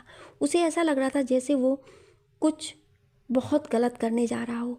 इसी कसमकस में तैयार होता हुआ वो बाहर निकल आया और सामने से आती पवित्रा से टकरा गया। पवित्रा गिरने ही वाली थी कि समीर ने उसे संभाल लिया। पवित्रा की तो डर के मारे आंखें बंद हो गई थी, लेकिन समीर उसे एकटक निहारे जा रहा था। पवित्रा ने आज गुलाबी रंग की शिफॉन की साड़ी पहनी थी, बालों को खुला रखा था और चेहरे पर हल्का सा मेकअप किया था। आज वो वाकई में बहुत खूबसूरत लग रही थी। समीर का दिल जोरों से धड़क रहा था। हालांकि समीर थोड़ी देर बाद अपने दिल पर काबू पाकर पवित्रा को सीधा खड़ा करता है। पवित्रा के दिल में भी समीर के स्पर्श से प्यार जाग उठा था, जिसे वो अब दबा देना चाहती थी। समीर अभी तक पवित्रा को देखे जा रहा था। पवित्रा को छूने से उसके दिल में एक सिहरन सी पैदा हो गई थी। उसके दिल को ऐसा लग ही नहीं रहा था कि जैसे वो कोई अनजान है, ऐसा लग रहा था जैसे वो अपनी ही हो। दोनों ही एक दूसरे को आंखों में खोए हुए थे। उनका ध्यान तब हटता है जब दरवाजे की बेल बजती है। ध्यान भंग होने पर पवित्रा शर्मा कर किचन में चली जाती है और समीर इधर उधर देखने लगता है। सुभद्रा जी बाहर आकर देखती हैं कि समीर अभी भी एक जगह खड़ा था। सुभद्रा जी उसकी तरफ देखकर, समीर क्या कर रहा है बेटा, बेल बज रही है और तू ऐसे खड़ा है, चल मेरे साथ, मुझे लगता है कि वो लोग आ गए हैं। सुभद्रा जी बाहर जाकर दरवाज़ा खोलती हैं तो दरवाजे पर दीप्ति, उसके पापा अजीत और श्रुति खड़े थे। वे सभी उन्हें देखकर नमस्ते करते हैं और बदले में सुभद्रा जी और समीर भी हाथ जोड़कर नमस्ते करते हैं। सुभद्रा जी सबको अंदर लेकर आती हैं। आइए आइए, प्लीज़ अंदर आइए। सभी अंदर आकर बैठ जाते हैं। अजीत सबका परिचय करवाता है। अजीत, आंटी जी, ये है मेरे ससुर जी और दीप्ति और श्रुति के पिताजी। फिर विजय जी की तरफ देखकर, और पापा, ये है समीर की मम्मी। और समीर के पास आकर, ये है मेरा दोस्त समीर। समीर विजय जी की ओर देखकर, नमस्ते अंकल। विजय जी भी, नमस्ते बेटा। दीप्ति और समीर भी आपस में हाय हेलो करते हैं। समीर, अजीत और विजय जी आपस में बैठकर बातें करने लगते हैं। और सुमित्रा जी दीप्ति और श्रुति से बातें करने लगती है। विजय जी को भी समीर बहुत पसंद आया था। उसका व्यवहार, उसका बोलने चालने का ढंग, सभी कुछ विजय जी को एक नज़र में ही भा गया था। सुमित्रा जी ने थोड़ी देर बाद जानकी को आवाज़ लगाई, जानकी, सबके लिए चाय नाश्ता ले आओ बेटा। ये कहकर वो खुद भी किचन की ओर ही चली गई। सुमित्रा जी किचन में जाकर, जानकी, सब कुछ तैयार है ना? पवित्रा, जी माँ जी, आप चलिए, हम लेकर आते हैं। पवित्रा चाय नाश्ता लेकर जैसे ही रसोई के बाहर कदम रखती है, उसे सामने बैठी दीप्ति दिख जाती है, लेकिन दीप्ति का ध्यान उसकी तरफ नहीं होता है। जानकी डर के मारे वापस अपने कदम पीछे ले लेती है। तभी सुमित्रा जी उसे वापस से किचन की ओर आता देखकर उसके पास आकर बोलती है, क्या हुआ जानकी, तुम अंदर क्यों आ गई? कुछ बात है क्या? पवित्रा घबराहट में, पता नहीं माँ जी, अचानक से थोड़े से चक्कर आ गए, मन भी कुछ अजीब सा हो रहा है। पवित्रा ने बहाना बना दिया। सुमित्रा जी उसे थोड़ा डांटते हुए, सुबह से काम में लगी हुई हो, थकावट तो होगी। ऐसा करो, तुम अपने कमरे में जाकर थोड़ी देर आराम करो, ये सब मैं ले जाती हूँ। पवित्रा घबराते हुए, नहीं माँ जी, हम ठीक हैं, यहीं किचन में थोड़ी देर बैठ जाते हैं, हम ठीक हो जाएंगे, आप चिंता मत कीजिए।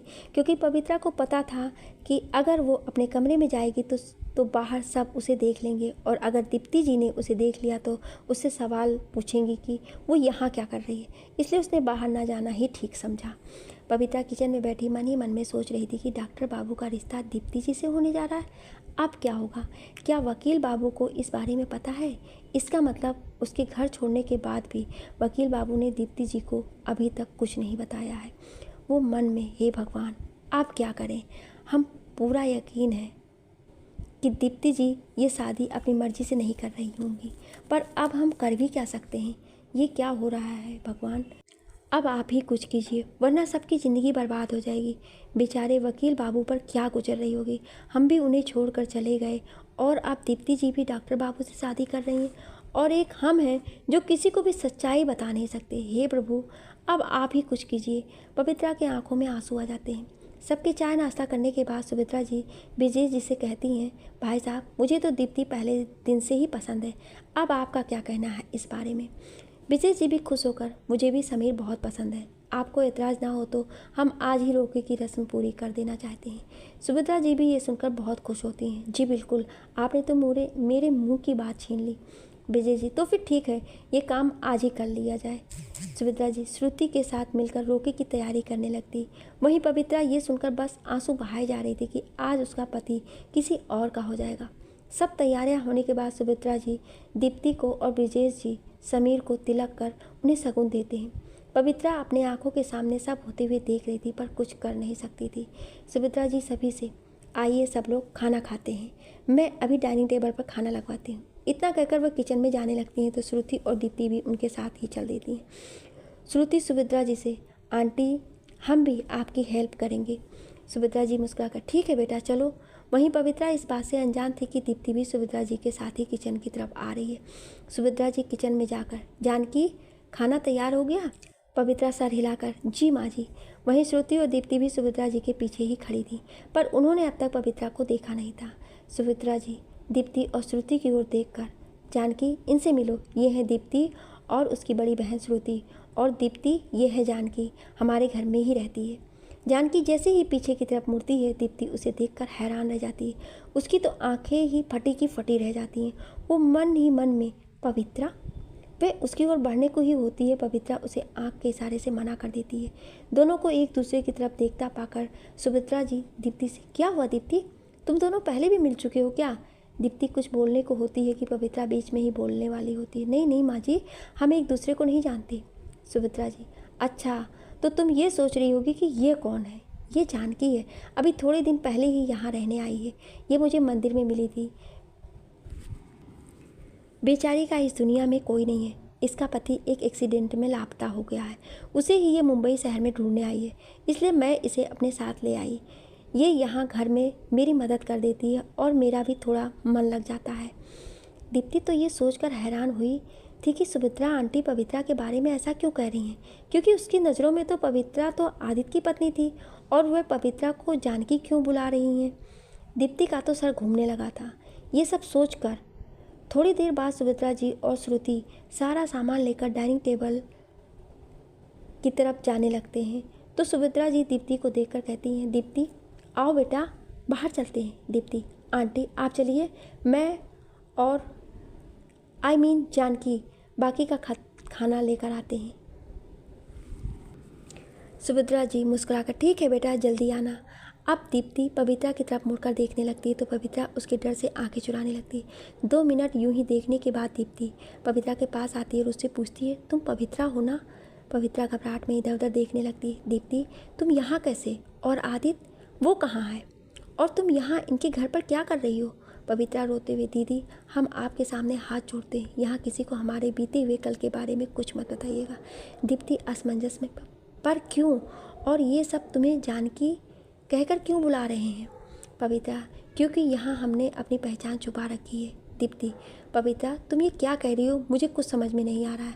तुम यहाँ पर कैसे हो? और आदित्य कहाँ है? पवित्रा रोते हुए, इसका मतलब हमारा शक सही था, वकील बाबू ने आपको अब तक कुछ नहीं बताया है। दीप्ति वापस से असमंजस में उसे देखकर कहती है, क्या नहीं बताया? पवित्रा, यही कि हम उनकी पत्नी नहीं हैं।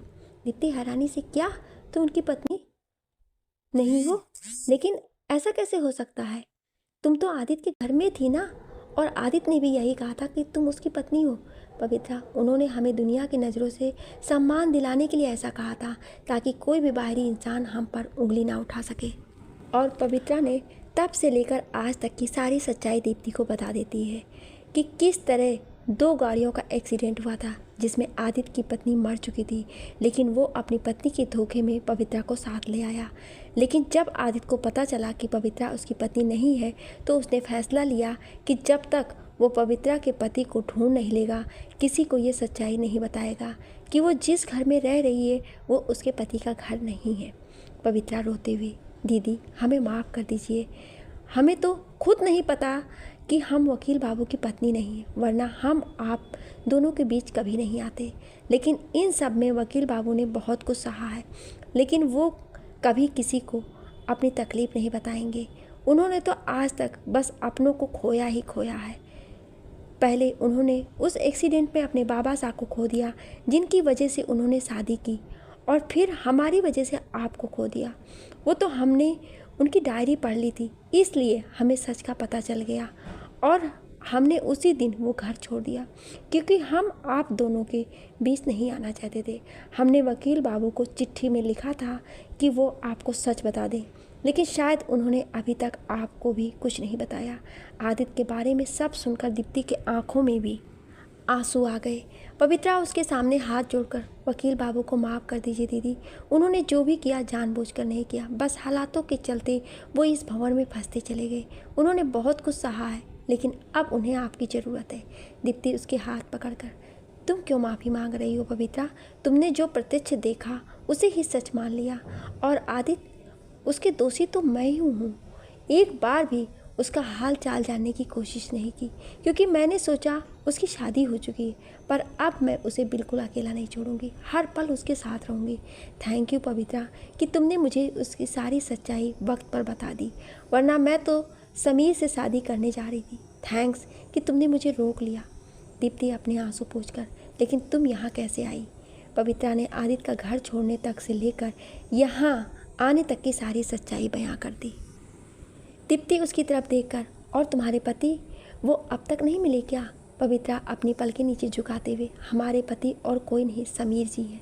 दीप्ति हैरान हो जाती है, क्या समीर तुम्हारा पति? Oh my God. Deepti Pavitra के पास आकर, पर पवित्रा तुम इतनी श्योर कैसे हो कि डॉक्टर समीर ही तुम्हारे पति हैं?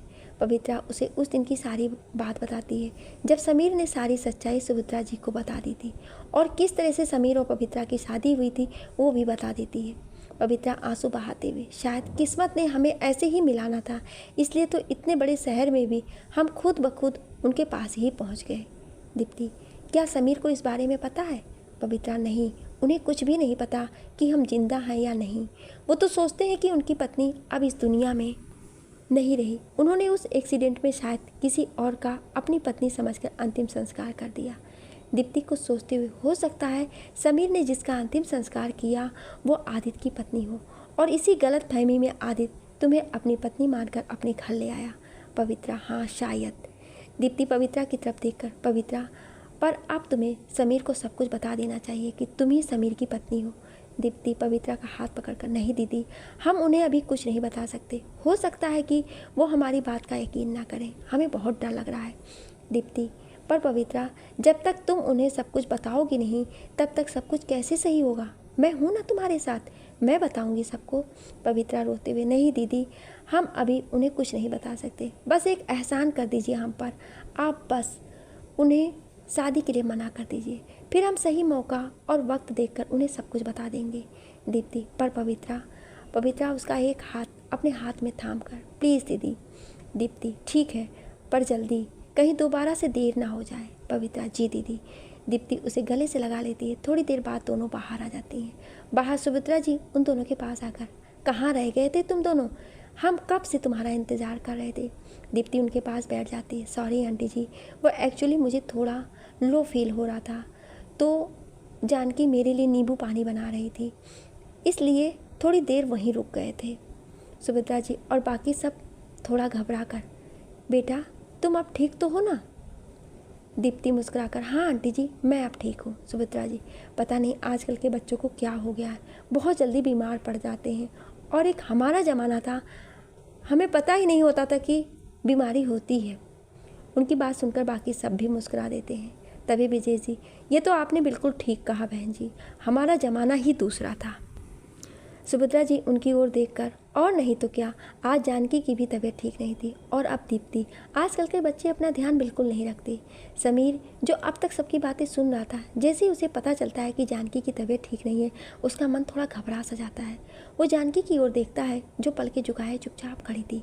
आज समीर को खुद भी नहीं पता था कि क्यों उसके मन में जानकी को लेकर ऐसे भाव आ रहे हैं, जबकि आज उसका रोका दीप्ति के साथ हो चुका था।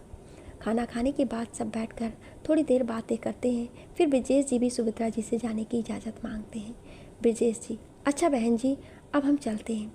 सुभद्रा जी दीप्ति के पास आकर, अब तो रोका हो गया है, अब तुम्हें इस घर में किसी से पूछकर आने की ज़रूरत नहीं है, तुम जब चाहो हम सबसे मिलने आ सकती हो, ठीक है?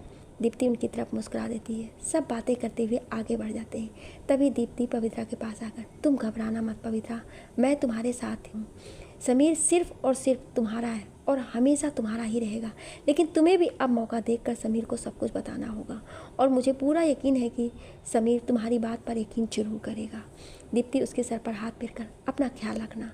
पवित्रा मुस्कुराते हुए, जी दीदी, आप हमारी तरफ से वकील बाबू से माफ़ी मांग लीजिएगा, हमने जाने अनजाने में उन्हें बहुत दुख दिया है।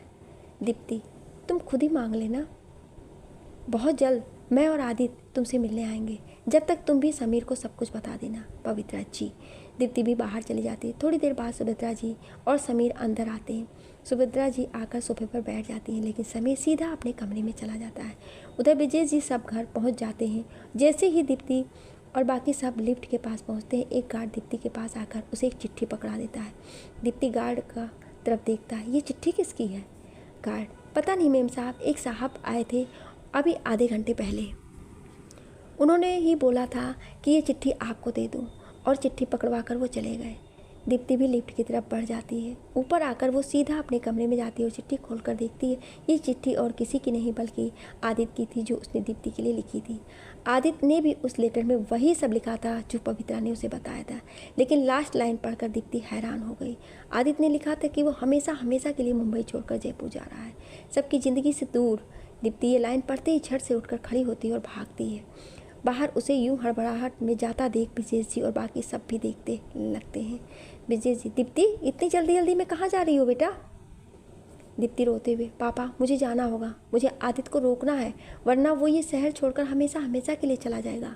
पापा बहुत कुछ गलत हो चुका है और मैं नहीं चाहती अब और कुछ गलत हो। विजय जी उसके सामने आकर, रुको बेटा, मुझे समझ नहीं आ रहा है कि तुम क्या कह रही हो। दीप्ति विजय जी को वो चिट्ठी दे देती है। पापा इसे पढ़िए, आपको सब पता चल जाएगा। विजय जी, श्रुति और अजित सभी कोई चिट्ठी पढ़ते हैं जिसमें आदित्य ने अपनी शादी से लेकर आज तक की सारी सच्चाई बताई थी। विजय जी भी वो चिट्ठी पढ़कर काफ़ी परेशान होते हैं।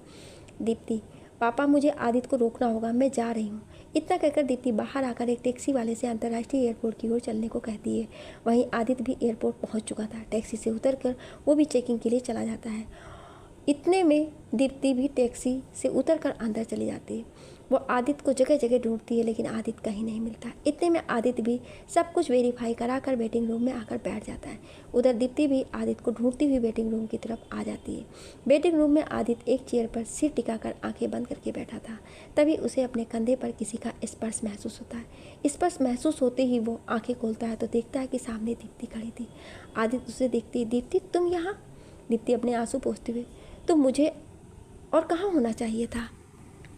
जिंदगी के उलझनों में भटकते भटकते तो यहाँ आ गए हम। अब भी तुम सोचते हो कि मुझे कहीं और होना चाहिए था? तुमने सोच भी कैसे लिया आदित्य कि तुम मुझे ऐसे छोड़कर चले जाओगे और मैं चुपचाप देखती रहूँगी? कैसे सोच लिया तुमने कि तुम अकेले सब कुछ सहते रहोगे और मैं तुम्हारा साथ नहीं दूंगी? क्यों नहीं बताया मुझे सब कुछ? क्यों चुपचाप अकेले सब कुछ सहते रहे? क्यों आदित्य? क्या तुम्हें मुझ पर भरोसा नहीं था या मैं इस लायक नहीं? दीप्ति उसके कंधों को झकझोरते हुए कहती है। आदित्य उसके आंसू पोंछते हुए, नहीं दीप्ति, ऐसी बात नहीं है। तुम उस दिन यूं घर से रोकर चली गई। मैं चाहता था कि मैं पहले पवित्रा के पति को ढूंढ लूँगा, उसके बाद तुम्हें सारी सच्चाई बताऊँगा। लेकिन मैं इन सब प्रॉब्लम को सुलझाने की बजाय इन सब में उलझता ही चला गया। और देखो ना, ये कहाँ आ गए हम। आदित्य उसे बाहों में भरकर, लेकिन अब मैं तुम्हें कभी छोड़ कर नहीं जाऊँगा, प्रॉमिस। बस एक बार मुझे माफ़ कर दो। दीप्ति भी उसे बाहों में कसते हुए, ठीक है बट लास्ट बार, हाँ आगे से कभी भी कोई भी प्रॉब्लम आएगी तो हम दोनों मिलकर उसका सामना करेंगे, ना कि तुम अकेले। आदित्य उसके माथे को चूमकर, प्रॉमिस। दीप्ति मुस्कुराते हुए, चलो आदित्य घर चलते हैं, पापा वहाँ तुम्हारा बेसब्री से इंतज़ार कर रहे हैं। आदित्य, पर दीप्ति, पर कुछ नहीं, चुपचाप चलो मेरे साथ। और उसका हाथ पकड़कर अपने साथ ले जाती है। दोनों थोड़ी देर बाद घर पहुंचते हैं। वहाँ विजय जी भी बेसब्री से दीप्ति का भी इंतजार कर रहे थे। तभी दीप्ति उनके सामने आकर, देखिए पापा, मैं आदित्य को वापस ले आई।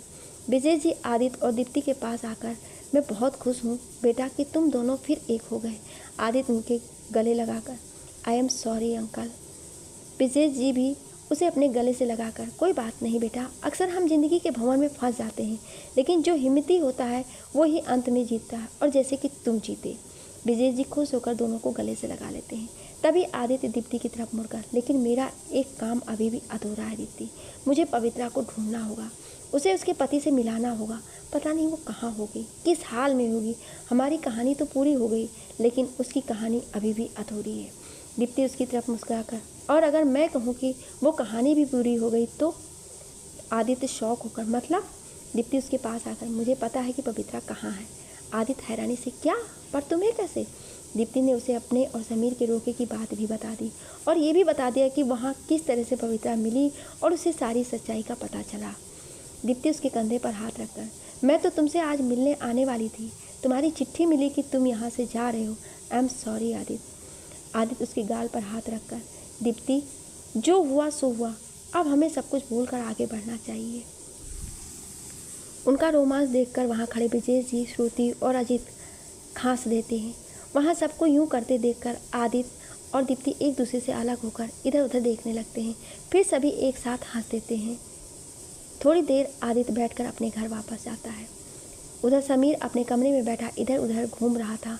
उसे ये बात मन ही मन खाए जा रही थी कि उसने दीप्ति के घर वालों से सब कुछ सच छुपाया।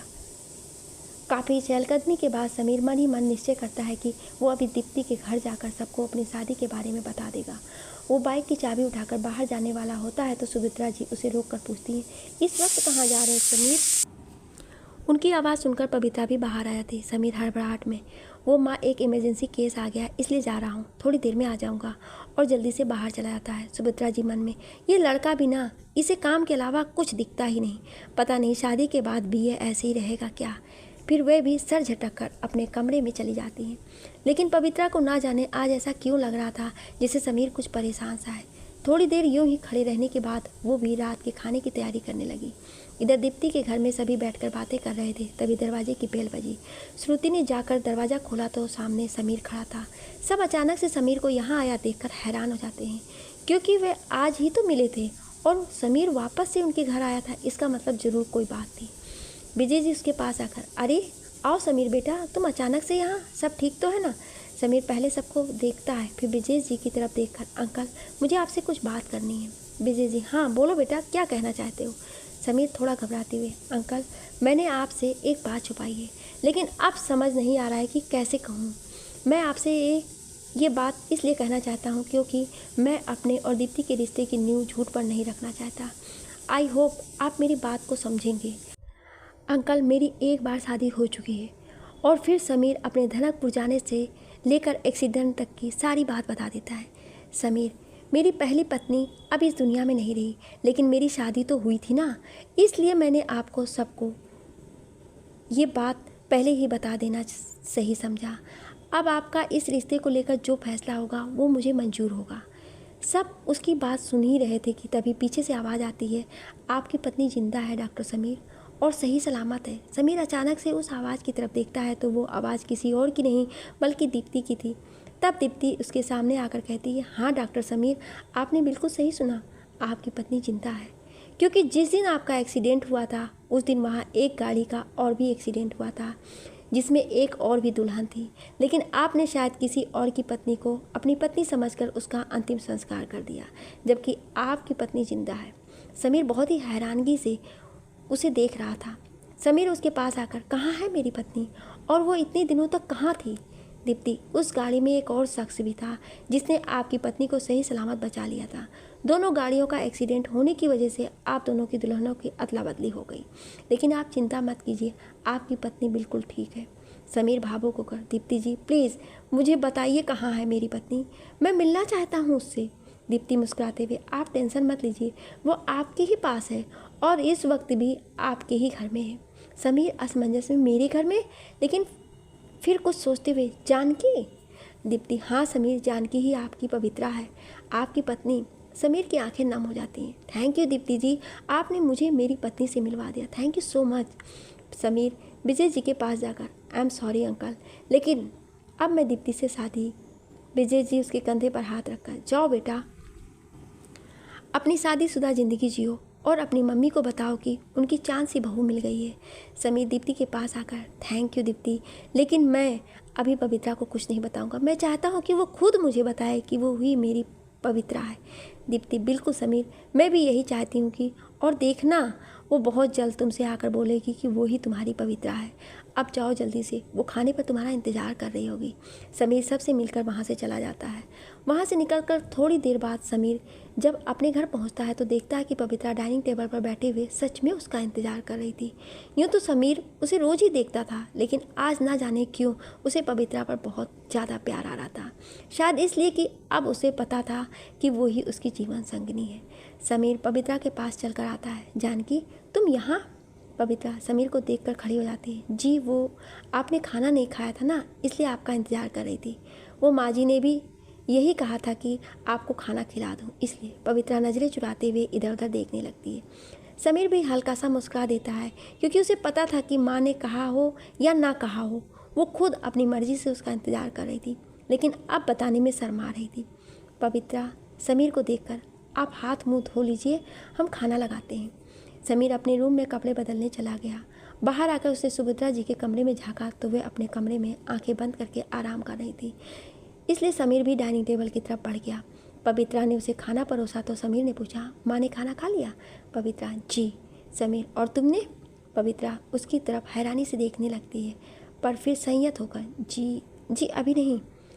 समीर असमंजस, क्यों? पवित्रा अपनी पलकें झुकाते हुए, हम आपसे पहले कैसे खा सकते हैं? समीर मंद मंद मुस्कुराते हुए, क्यों नहीं खा सकती? और उसके चेहरे को देखने लगता है। पवित्रा, हाँ वो हम आपके लिए मीठा लाते हैं, हम भूल ही गए थे, और जल्दी से किचन में भाग जाती है। समीर उसे जाते हुए देख रहा था, वो मुस्कुराते हुए अपना खाना खाने लगता है। इधर दीप्ति खिड़की के पास खड़े होकर चांद को देख रही थी। आज ये चांद उसे फिर से खूबसूरत लग रहा था। चांद को देखते हुए वो आदित्य के साथ बिताए पलों को याद कर रही थी कि तभी दीप्ति का फ़ोन बजता है। स्क्रीन पर आदित्य का नाम देखकर वो खुश हो जाती है और जल्दी से फ़ोन उठा लेती है। दीप्ति खुश होकर, अभी तुम्हारे बारे में ही सोच रही थी। उधर से आदित्य की आवाज़ आती है, अच्छा तो फिर फ़ोन क्यों नहीं किया? दीप्ति, फ़ोन इसलिए नहीं किया कि जनाब, क्योंकि मैं देखना चाहती थी कि आप मुझे कॉल करते हैं या नहीं। कहीं ऐसा तो नहीं कि इतने दिनों में मुझे भूल गए हो।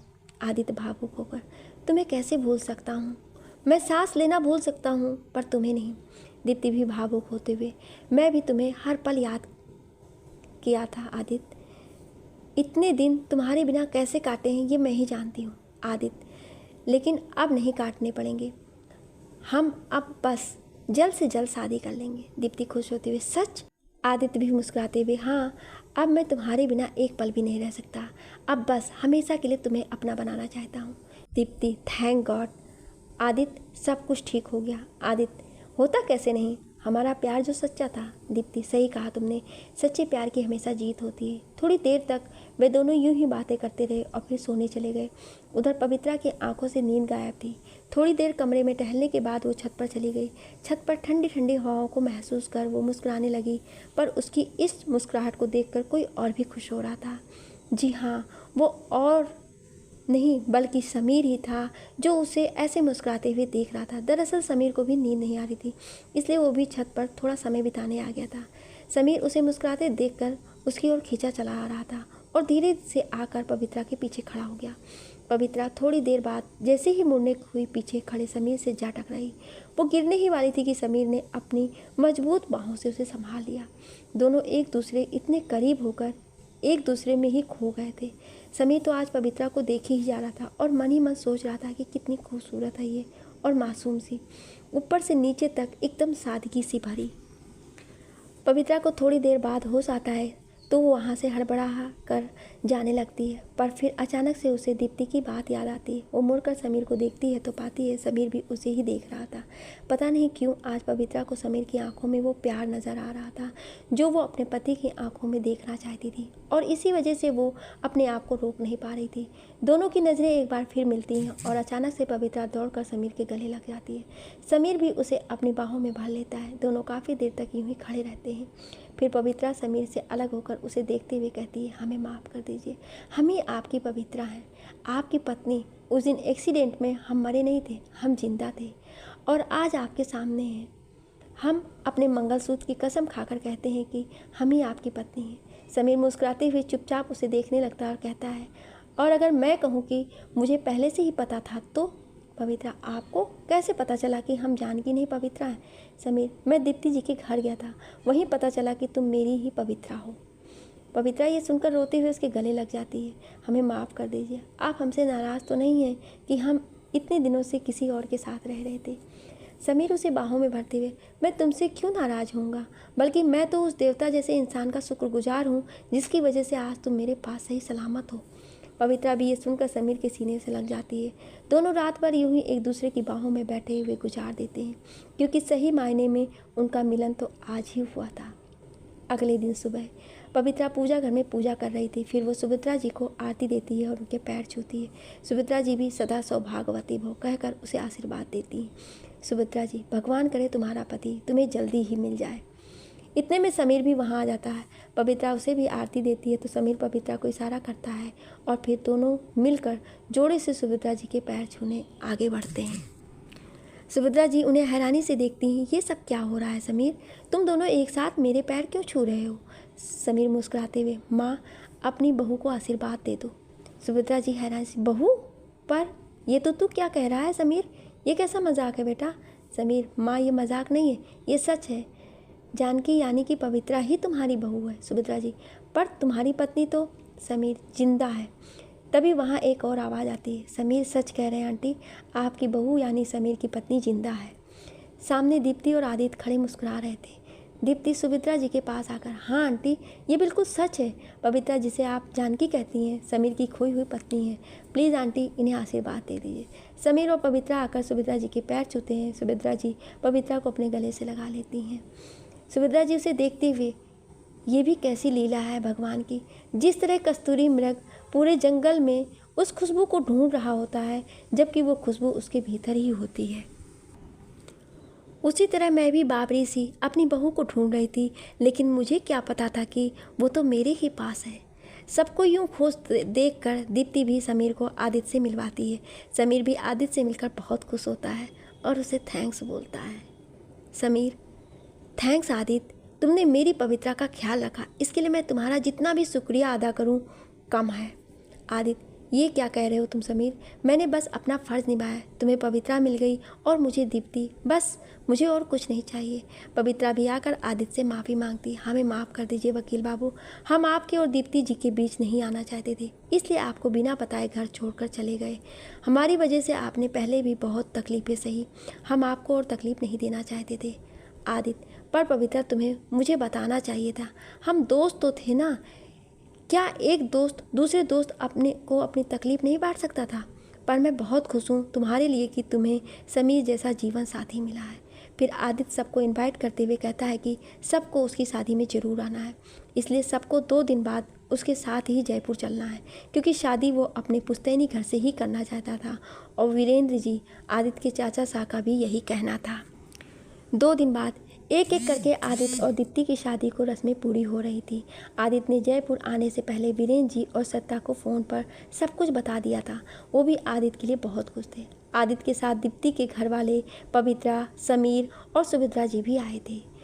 शादी की रस्मों के बाद शाम को शादी का मंडप सजाया गया था, जिसमें आदित्य और दीप्ति हमेशा के लिए 7 फेरे लेकर आज एक हो चुके थे। कुछ दिनों बाद आदित्य और दीप्ति जयपुर ही शिफ्ट हो गए थे।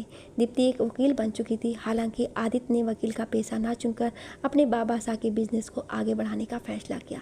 1 साल बाद सरिता और हरीश की भी शादी हो चुकी थी। दीप्ति, समीर, आदित्य और पवित्रा चारों ही बहुत अच्छे दोस्त बन गए थे। समीर और पवित्रा साल में 2 बार जयपुर आदित्य और दीप्ति से मिलने आते थे और इसी तरह दीप्ति और आदित्य भी मुंबई उन दोनों से मिलने जाते थे। पवित्रा भी अब अपने आगे की पढ़ाई पूरी कर रही थी। तो ये थी कहानी दीप्ति और आदित्य, समीर और पवित्रा की, जिन्होंने ज़िंदगी की सारी उलझनों को पार कर अंत में अपना प्यार पा लिया। दोस्तों, मेरी इस कहानी को अपना प्यार देने के लिए बहुत बहुत धन्यवाद। अपने कमेंट द्वारा मुझे ज़रूर बताइएगा कि आपको ये कहानी कैसी लगी और इस कहानी में आपको सबसे ज़्यादा किसका किरदार अच्छा लगा। Thank you.